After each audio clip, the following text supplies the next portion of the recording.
Amen. Alléluia. Bonjour à tous, je suis heureux de vous retrouver. Enfin, physiquement, après ces 2 semaines où nous avons dû, pour des raisons qui se comprennent, puisqu'il y avait certains d'entre nous qui étaient malades de la Covid, nous avons dû donc arrêter nos cultes en présentiel. Mais ça fait du bien d'être avec vous, ça fait du bien d'être ensemble dans la maison du Seigneur, de célébrer le nom du Seigneur tous ensemble, et nous allons continuer à le faire. Le programme de ce culte est légèrement modifié, vous vous souvenez, un peu avant toute cette période que nous avons eue et qui était un peu compliquée. J'avais prévu que week-end dernier, dimanche dernier, qui était le week-end de Pentecôte, nous prenions le temps et que nous considérions un peu plus la Pentecôte. Nous avons eu tout au long et avant la Pentecôte, depuis le temps de l'Ascension, 10 jours pour être remplis du Saint-Esprit, et 10 jours où j'avais engagé tout un chacun de l'Église à prendre du temps, à se tenir devant le Seigneur. Et je voudrais continuer encore et juste prendre ce temps de ce matin pour qu'on se considère, qu'on regarde encore à la personne du Saint-Esprit, à ce que la Bible nous en dit dans l'Écriture. Et avant que nous fassions une lecture, je voudrais juste vous montrer, vous projeter cette photo. Photo qui a été prise depuis la Station Spatiale Internationale, donc l'ISS. Et une photo qui... Est-ce que vous savez ce que cette photo montre?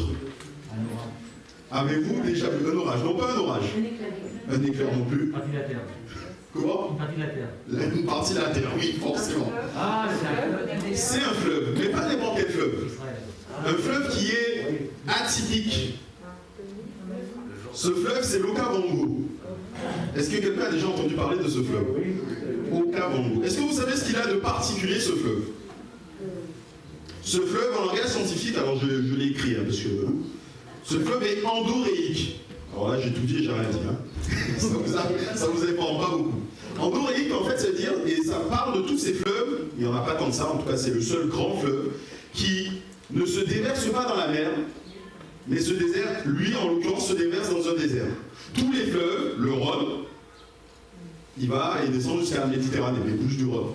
Quand on était à Bordeaux, nous, on avait la Garonne qui était juste à côté, qui se jetait dans l'Atlantique. Et ainsi de suite. Tous les fleuves, à un moment donné, retournent à la mer, retournent à l'océan. Mais il existe certains fleuves, et là, il y en a un, qui s'appelle l'Okavango, qui, lui, ne se jette pas du tout dans la mer, mais se jette dans un désert. Et vous savez ce qui se passe quand il se jette dans ce désert? Eh bien, le désert refleurit. Le désert redevient tout vert. Le delta de l'Okavanga est une vaste zone qui fait 18 000 km², c'est à peu près 30 fois le lac Léman. Vous voyez la superficie du lac Léman, vous en mettez 30, vous avez à peu près la superficie du delta de l'Okavanga, de l'Okavango, pardon, de ce qu'on voit. Et donc, ce fleuve, une fois qu'on est en période de crue, une fois qu'il déborde et qu'il arrive dans cette zone désertique, il redonne vie à cette zone désertique. Là où il n'y avait plus aucun animal, les animaux reviennent. Là où il n'y avait plus aucune vie, les plantes repoussent. Parce qu'il y a simplement cette eau, parce qu'il y a simplement cette vie qui est là. Il y a des dizaines et des dizaines d'espèces d'oiseaux, il y a des espèces de poissons énormes, il y a des mammifères et pas les plus petits, il y a des éléphants, il y a des girafes, il y a des gnous, il y a des lions, il y a des guépards, et on pourrait continuer ainsi, des hippopotames et tellement d'autres. Tout ça, parce qu'il y a cette eau qui se déverse ici à ce moment-là. Et lorsqu'il n'y a pas l'eau, il n'y a plus rien. L'eau, c'est la vie, j'ai entendu quelqu'un le dire. Et ce matin, on va parler des eaux vives de Dieu. Parce que souvent, lorsqu'on parle du Saint-Esprit, on va penser à certaines images. On peut associer le Saint-Esprit au feu, au vent. C'est souvent des images qu'on trouve dans la parole de Dieu qui sont vraies. Mais il y a aussi cette image de l'eau qui concerne le Saint-Esprit. Et nous allons faire une lecture dans l'évangile de Jean au chapitre 7. Évangile de Jean.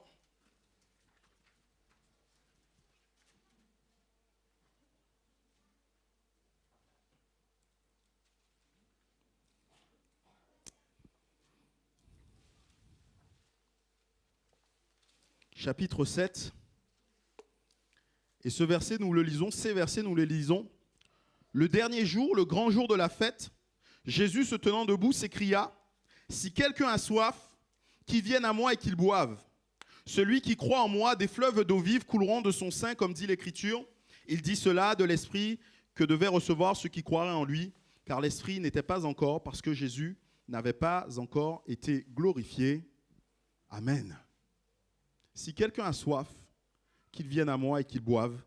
Des fleuves d'eau vive couleront de son sein, comme le dit l'Écriture. » Ici, Jésus va pointer le fait que, de tout temps quelque part, il était déjà prévu. Dieu avait déjà annoncé qu'il voudrait donner une bénédiction à son peuple, qu'il voulait donner une bénédiction à ses enfants, c'est-à-dire le fleuve de Dieu. Il y a beaucoup de passages de l'Écriture, on va trouver ça notamment dans Ésaïe 44, où il est question d'un désert, de terre asséchée, qui vont reprendre vie à cause de l'eau qui va être répandue. Il y a ce passage d'Ésaïe 55 qui dit « Venez aux sources de Dieu, venez acheter, venez buvez, même si vous n'avez rien. » Ésaïe, toujours au chapitre 12, si je ne me trompe pas, « Nous puiserons avec allégresse aux sources du salut. » Il y a toujours eu dans le texte biblique cette notion des eaux qui allaient venir et qui allaient être rafraîchissantes.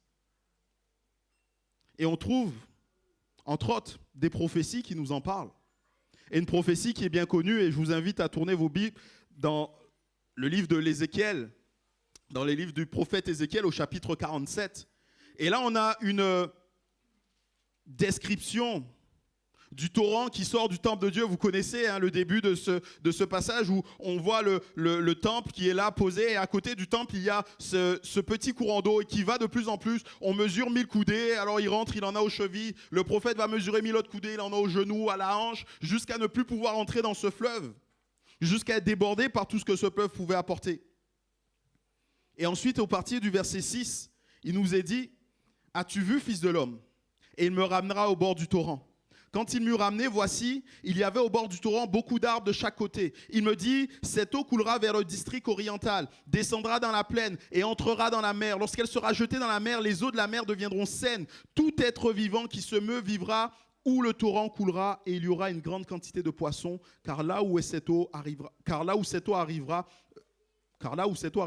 les eaux deviendront saines et tout vivra partout où parviendra le torrent. Des pêcheurs se tiendront sur les bords, depuis En-Gedi jusqu'à En-Glaïm. On étendra des filets, il y aura des poissons de diverses espèces comme les poissons de la grande mer. Et ils seront très nombreux. Ces marais et ces fosses ne seront pas assainis, ils seront abandonnés au sel et ça continue. Quel descriptif! Le fleuve dont il est ici question, le fleuve dont Jésus parle lorsqu'il dit des fleuves d'eau vive jailliront de vous-même, sont des fleuves qui apportent la vie. Le fleuve de Dieu apporte la vie. Tout comme l'Okavango est capable de redonner la vie à toute cette plaine désertique, lorsque le fleuve de Dieu passe par Dieu et vient jusqu'à nous, lorsque le fleuve de Jésus passe par Jésus et vient jusqu'à nous, il nous apporte la vie. Vous le savez pourquoi? Tout simplement parce qu'on est dans une région où il y a des sources d'eau, la source d'eau bien connue, Évian, la source Cacha. Et on sait que lorsque l'eau a passé dans tous les strates de la terre, elle s'est gorgée de certains minéraux qu'il y avait dans ces strates pour après les restituer. Et c'est la même chose. Les eaux qui viennent de Jésus se sont d'abord gorgées de ce qu'il y a de Jésus, de ce qu'il y a en Jésus-Christ. Et Jésus est le Dieu de la vie. Et je m'attendais à un amen quand même. Et Jésus est le Dieu de la vie.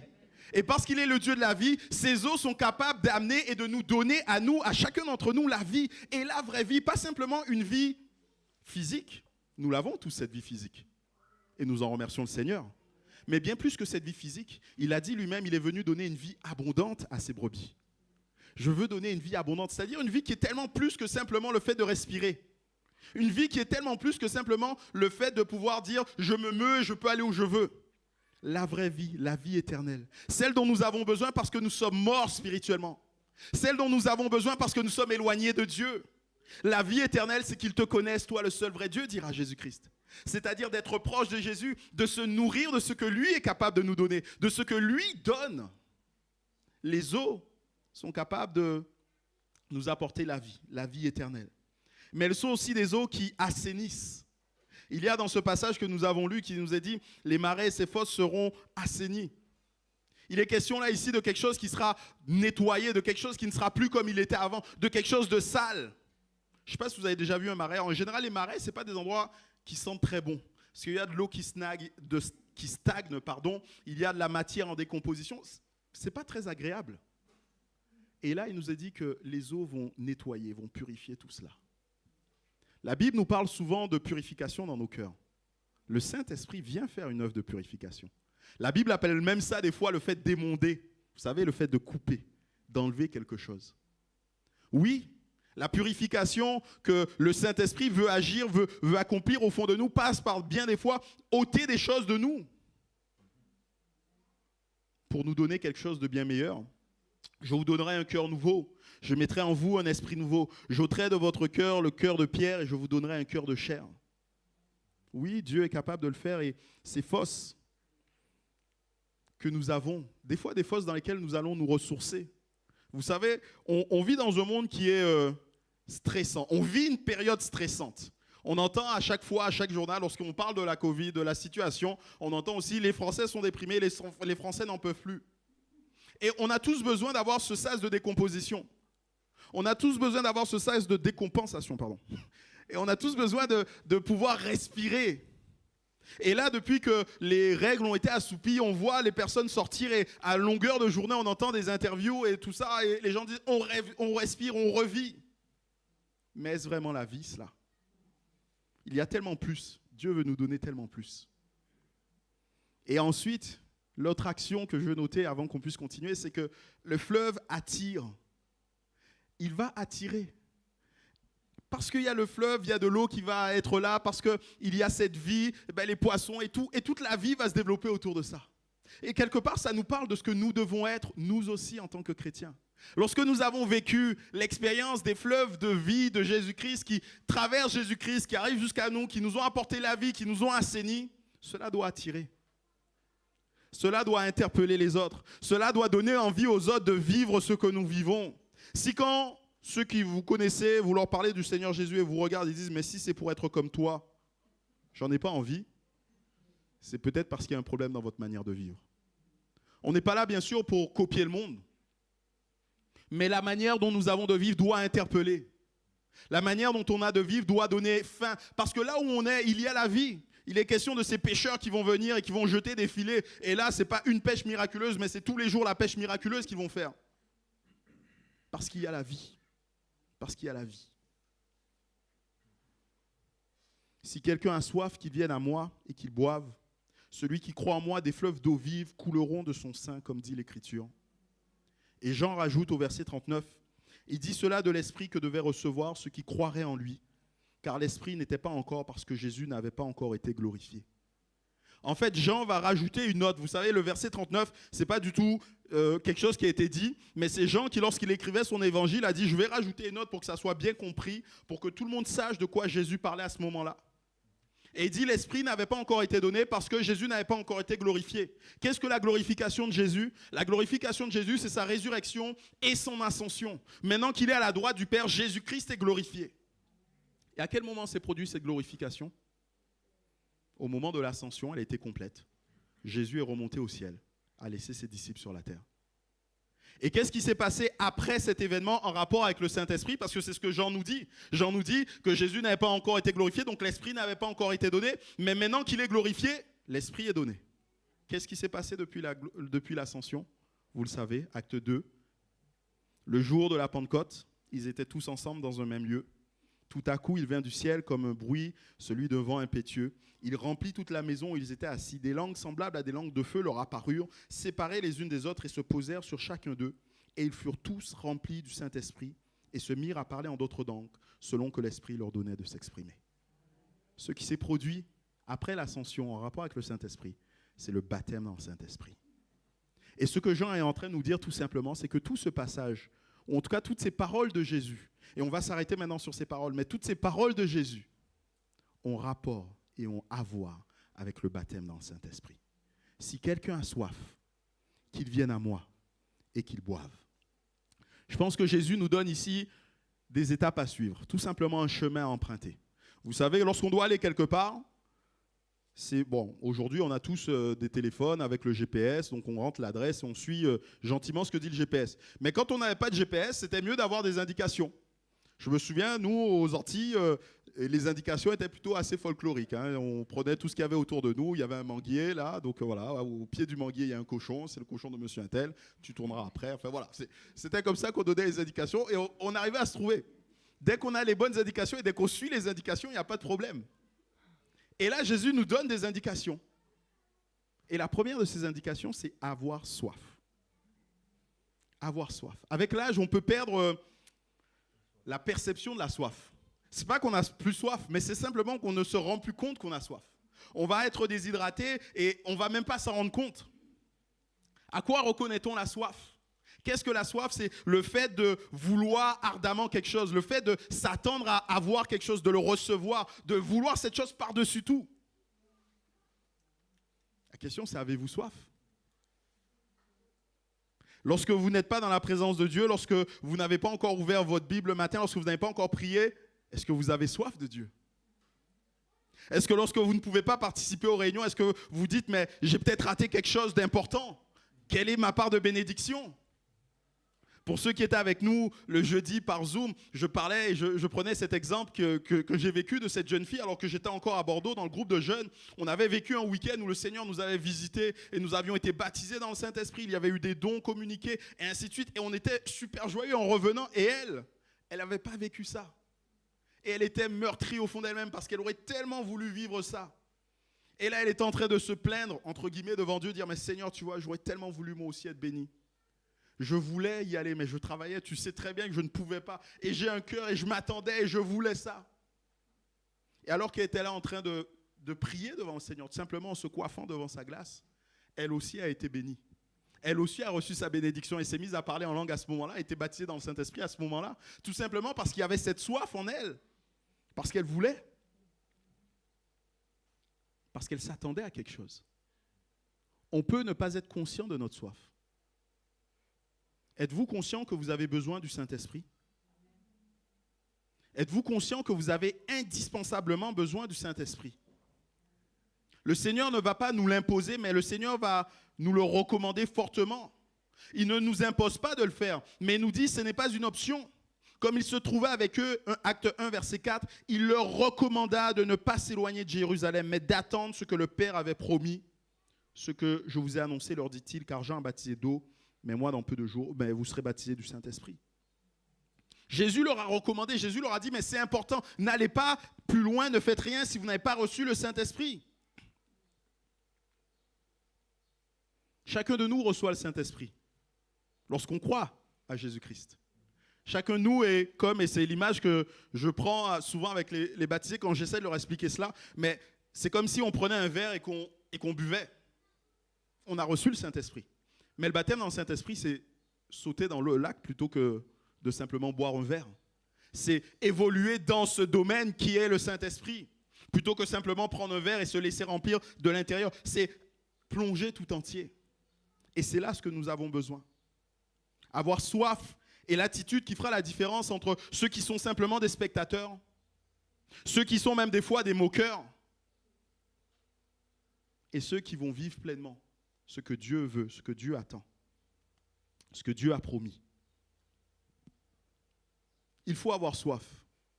Mais vous allez peut-être me dire, mais la soif, ça ne se décrète pas.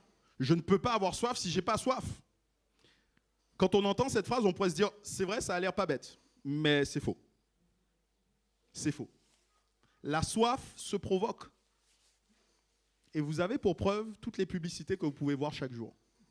On vous rabâche de publicité parce qu'on sait qu'au bout d'un moment, la publicité va faire son effet dans votre tête.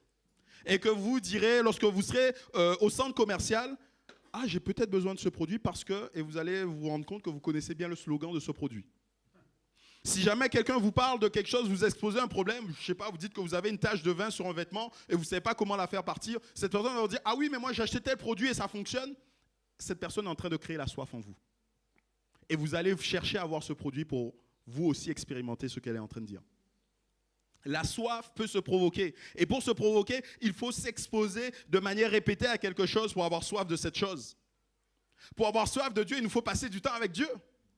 Si vous voulez avoir soif de Dieu, si vous voulez avoir soif de Jésus-Christ, il faut passer du temps avec lui, il faut le connaître, il faut vouloir plus encore le connaître, il faut s'inspirer, se laisser inspirer par la parole de Dieu. Il faut encore élever notre âme en chant de louange pour lui. Éphésiens 5, 18, ne vous énivrez pas de vin, cela est de la débauche. Soyez au contraire remplis de l'esprit. Dites-vous des psaumes, des hymnes, des cantiques spirituels, chantez et célébrez de tout votre cœur les louanges du Seigneur. La soif ne nous tombe pas dessus par hasard. Vous ne risquez pas d'avoir soif en restant devant votre programme de télé préféré. Alors vous allez peut-être avoir soif de votre programme télé, de plus de votre programme télé. Vous direz, mais qu'est-ce qui va se passer après? Oui, mais vous n'aurez pas soif d'autre chose. La soif se provoque et il nous faut accepter de nous exposer à ce qui provoque la soif. Mais ce n'est pas tout. C'était la première étape. Ensuite, Jésus dit, il faut venir à moi. Si quelqu'un a soif, qu'il vienne à moi. Et là, ça nous permet de répondre à la question, mais de quoi faut-il avoir soif? S'il faut qu'on aille à Jésus pour que notre soif soit étanchée, c'est de Jésus qu'on doit avoir soif, mes bien-aimés. On ne doit pas avoir soif d'une expérience. On ne doit pas avoir soif de simplement parler en langue. On ne doit pas avoir soif de je ne sais trop quoi. On doit avoir soif de Jésus-Christ. Et je pense que c'est exactement ce qui s'est passé avec les disciples. Vous savez, Jésus était avec ses disciples pendant 3 ans. Et là, au moment de l'ascension, il monte et il les laisse tout seuls. Et là, les disciples se retrouvent quelque part sans aucun repère. Ça fait 3 ans qu'il y avait Jésus toujours avec eux, Jésus toujours pour leur indiquer ce qu'il fallait faire, où il fallait aller, comment faire les choses. Et là, ils n'ont plus rien. Et les disciples sont à la recherche de Jésus. Et comment ils vont être en contact avec Jésus? Dans la prière. Ils vont passer du temps dans la prière, ils vont avoir soif, ils vont aller vers Jésus dans la prière. Tous persévérer en un commun accord dans la prière avec les femmes, avec Marie, la mère de Jésus, avec les frères de Jésus. Avoir soif de Jésus. Malheureusement, on peut avoir soif, et je le disais tout à l'heure, de beaucoup d'autres choses que de Jésus. On peut avoir soif d'expériences mystiques. On peut avoir soif de simplement une émotion, parce que oui, il peut y avoir des émotions qui se véhiculent lorsqu'on est visité par le Saint-Esprit. On peut avoir soif simplement de ces émotions. On peut avoir soif de tellement de choses qui ne sont pas Jésus. Le drame, c'est que si on n'a pas soif de Jésus, on ne se nourrira pas de Jésus. Et on passera à côté de ce qu'il a prévu pour nous. Et enfin, la dernière étape, c'est que Jésus dit de boire, et moi j'ai rajouté sans restriction. N'ayez pas peur d'assécher le torrent de Dieu est plein d'eau. Personne ne pourra jamais l'assécher. Il nous faut boire. Boire, c'est accepter de prendre un liquide et de laisser ce liquide faire ses effets en nous. Lorsque nous étions encore à Bordeaux, vous le savez, mes parents à moi vivent en Guadeloupe, mais les parents de mon épouse vivent à Strasbourg. Et de temps en temps, on venait sur Strasbourg. Et donc, on faisait le trajet Bordeaux-Strasbourg. C'est plus de 1000 km. Et on faisait le trajet la nuit. J'étais celui qui conduisait. Et ma femme, ce jour-là, enfin, la première fois en tout cas, elle était un peu inquiète. Elle m'a dit, oh, mais tu vas t'endormir sur la route. Je dis, non, ça va aller, ça va aller. Parce qu'elle était inquiète, je me suis dit, bon, allez, on va quand même prendre 2-3 cafés pour aider et ça va tenir. Et je me suis dit, bon, au cas où les cafés, ça ne serve pas, parce qu'en général, je prends du café, ça ne m'empêche pas de dormir. Je me suis dit, je vais prendre d'autres choses. Donc, j'avais entendu parler de Red Bull qui mettait un peu la patate. Pardon, j'ai cité un produit, mais c'est pas grave. Un produit, une boisson un peu qui mettait un peu de boost. Donc, j'en ai acheté, j'en ai bu, j'ai acheté du jus d'orange, j'en ai bu, j'ai bu du café et tout. Bon, j'ai l'impression que rien ne se passait. J'ai fait la route. Et au bout d'un moment, je voulais m'arrêter, puisque je le faisais toujours. Je me suis dit, bon, je vais m'arrêter aux alentours de 2h du matin. Je dormais une petite heure, après je repars. Eh bien, bien aimé, impossible de dormir. Impossible de dormir. Et même après, je me suis rendu compte que je serrais le volant. J'étais dans un temps de tension à cause de tout ce que j'avais bu. Je ne m'en étais pas rendu compte. Mais après, je me suis rendu compte, je serrais le volant, j'avais les mâchoires serrées, tout simplement parce que j'étais tendu à cause de ce que j'avais bu. J'avais bu quelque chose et ce quelque chose produisait son effet en moi. Et quelque part, c'est exactement ce que nous avons besoin de faire. Nous avons besoin d'aller à Jésus et de boire. Après, comment ça va se passer? Ça ne nous concerne pas. Souvent, on aime et beaucoup de personnes peuvent dire, Seigneur, écoute, je veux bien venir à toi, je veux bien te donner ma vie, je veux bien que tu me remplisses du Saint-Esprit, je veux bien être baptisé de l'Esprit. Par contre, voilà comment ça doit se passer. Mais ça ne marche pas comme ça. Je viens à Jésus et je bois à long trait, je le laisse faire ce qu'il a prévu, je le laisse faire comme il a prévu. Et surtout, je ne m'inquiète pas, parce qu'on peut malheureusement refuser à cause de différentes choses. On peut des fois avoir peur de ce qu'on a vu, peur de ce qu'on a entendu. Et on peut se dire, mais si c'est ça, moi, je n'en veux pas. Malheureusement, bien aimé, il y a des dérives partout. Et même dans ce domaine qui est la vie de l'esprit, qui est le fait d'être baptisé de l'esprit, il y a des dérives. Mais la Bible nous dit, et moi je veux m'appuyer sur ce que la Bible dit, les esprits des prophètes sont soumis aux prophètes, car Dieu n'est pas un Dieu de désordre, mais un Dieu de paix, comme dans toutes les églises des saints. Ne crains pas, le Seigneur n'est pas un Dieu de désordre. On peut avoir peur de ce qui pourrait se passer, et on pourrait se dire, mais qu'est-ce qui va m'arriver? Comment est-ce que je vais être maître de moi-même? Mais j'aimerais juste te rappeler que Dieu est un Père aimant. Si donc méchant comme vous l'êtes, vous savez donner de bonnes choses à vos enfants, à combien plus forte raison le Père céleste donnera-t-il le Saint-Esprit à ceux qui le demandent? Et il donnera de la bonne manière. Être baptisé dans le Saint-Esprit, ce n'est pas du tout une possession. Comme on voit les personnes qui sont possédées face à Jésus notamment, qui ne sont pas maîtres d'eux-mêmes, qui ne sont pas capables de se maîtriser. Non, ce n'est pas du tout ça. Il ne s'agit pas d'une possession angélique, nous restons maîtres de nous-mêmes. Il y a bien sûr une charge émotionnelle qui peut accompagner cela. Et je me souviens de cette jeune, alors que nous étions encore à Bordeaux et que nous vivions cette soirée, où on prenait des fois en début d'année une soirée de prière avec les jeunes. Et là, le Saint-Esprit nous visite et cette jeune, je m'en souviens, qui se met à crier. Et je m'approche d'elle, je dis, mais qu'est-ce qui se passe? Elle me dit, mais il y a trop d'amour, le Seigneur, il m'aime trop. Il me dit, je peux pas. Oui, c'est vrai que lorsqu'on est visité par le Seigneur, on peut peut-être vivre une charge émotionnelle, mais on reste encore maître de nous-mêmes. Pris le temps de discuter avec elle, lui dire, oui, mais t'inquiète pas, le Seigneur ne va pas t'écraser de son amour. Son amour est là pour t'envelopper. Vis simplement ce que le Seigneur veut pour toi. Il peut y avoir du mépris, malheureusement aussi. Certains qui se disent, mais je n'ai pas besoin de ce que Dieu a dit.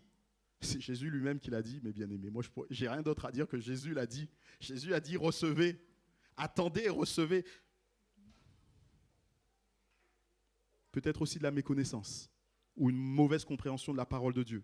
De se dire tout simplement que ces choses étaient vraies pour un ancien temps, pour un autre moment, mais plus pour maintenant.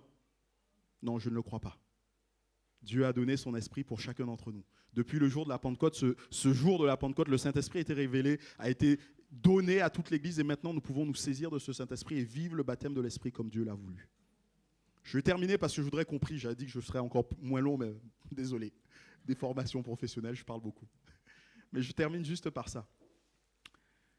On a lu que le début de ce passage, il nous est dit au cours de la fête, le dernier jour de la fête. Il s'agit ici de la fête des tabernacles. Et cette fête était particulière dans le sens où chaque jour, il y avait des hommes, des prêtres qui partaient en procession depuis le temple jusqu'au bassin de Siloé, qui remplissaient des grandes cruches d'or, d'eau, et qui revenaient au temple. Et là, ils renversaient cette eau sur l'autel et il y avait l'eau qui était en train de descendre en cascade là sur les marches du temple. Et le peuple, plein de joie, disait, nous puiserons avec grâce aux joies, nous puiserons avec joie aux sources du salut.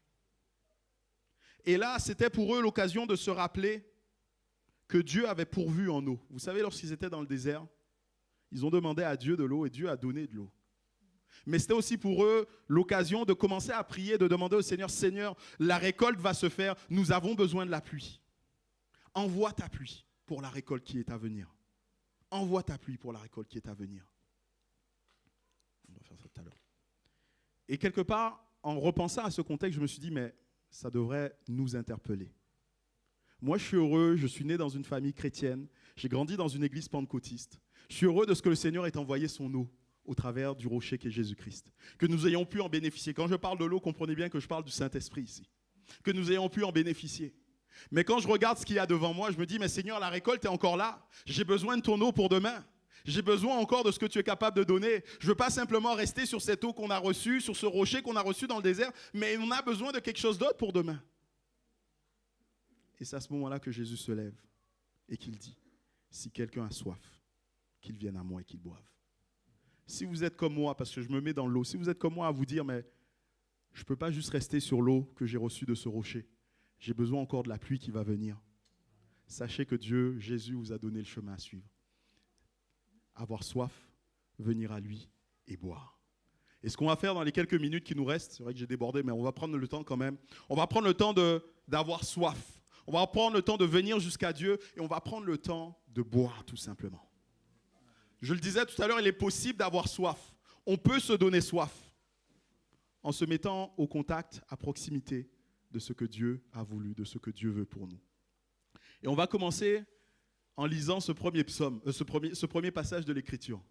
Et on pourrait, si vous le voulez, en signe de, comment on va dire, de dire, moi, à Dieu, je veux ça. Pour ceux qui le veulent, ce n'est pas une obligation, mais pour ceux qui disent, mais oui, j'ai eu l'eau avant, mais je veux la nouvelle eau, celle qui va venir encore, Seigneur.